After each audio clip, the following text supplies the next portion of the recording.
孩只是看了一眼光头强伐木用的锯子，便立刻给五金店的老板打电话，要买下他店里所有的油锯和电棍。随后他又把超市的食物全都放进了家中的大鼎。没想到下一秒，古代的将军就收到了物资，饿了10天的将士们终于饱餐了一顿，而油锯和电棍也成了将军战胜敌方的法宝，将对方杀了个片甲不留。为了感谢他送来的物资，将军将金银珠宝作为礼物放进铜鼎。就这样，女孩分分钟成了身价1000亿的小富婆。要知道，几天前的她还把这口破锅当成不祥之物，特意来到鉴宝直播间。叔叔，我们家有口破锅，总往外吐东西，你可以帮我看看吗？专家一眼就认出这是价值不菲的青铜鼎。还没等他说完，就因违规强制下播了。这时铜鼎又开始吐出一些带血的纱布，他一气之下将水管连上水龙头，开始往里面灌水。与此同时，古代的一名大将军已被敌军围困数月，军中早已缺水断粮。将军跪倒在地，祈求上苍能降下甘霖。没想到下一秒，铜鼎中就涌出阵阵清泉，将士们激动不已，捧起铜鼎中的水就喝了起来。奄奄一息的老百姓们终于捡回了一条命。可是小女孩这边却接到了物业的电话，说她家今天用水已经超过了200吨，需要马上缴纳欠费。小女孩没想到这么一口破锅竟然能吞掉这么多水，随后她灵机一动，把家里所有的临期商品都倒进了铜鼎里。她还就不信邪了，这么多东西都装不满，我家开超市的就是东西多，我今天非要把你装满不可。没想到刚放进去，铜鼎就空空如也，但他还是不放弃，又把方便面、香肠和饮料都扔了进去。另一边的将军正在祈求神明能赐些食物助他们度过危机。话音刚落，食物们就源源不断的吐了出来。此时他们以为是神明显灵，才赐予他们这么多好吃的食物。将军赶忙让大家把鱼肉罐头和方便面放进锅中烹煮，让饥肠辘辘的将士们饱餐一顿。而他竟上3支清香向神明表示感谢。下一秒，被传送过来的3支香凑巧点燃了地上的纸香。小女孩气得怒不可遏，又把米面粮油扔了进去，想要堵住这尊铜鼎。快点！神明又给咱送食物了。别送！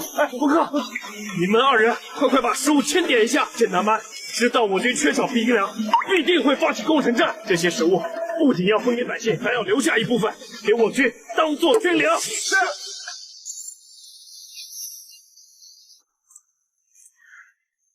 回禀将军，目前有精面250斤，肉罐300盒，大450斤，精盐、辣椒、胡椒这些宝贝东西啊，更是数不胜数，可拿来宣战。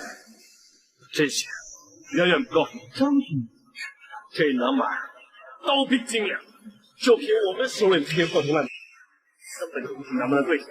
来人，备纸笔，本将军要写一封万民请愿书，献给神明，今得神明赐粮，百姓然南蛮强敌终是祸患，恳请神明赐予武器，助我驱逐南蛮。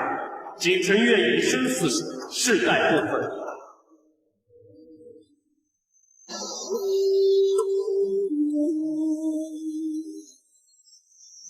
我等敌人，我等敌人，我等敌人。神明，这1周城内5万百姓和5000卫家军的性命就交在您手上了。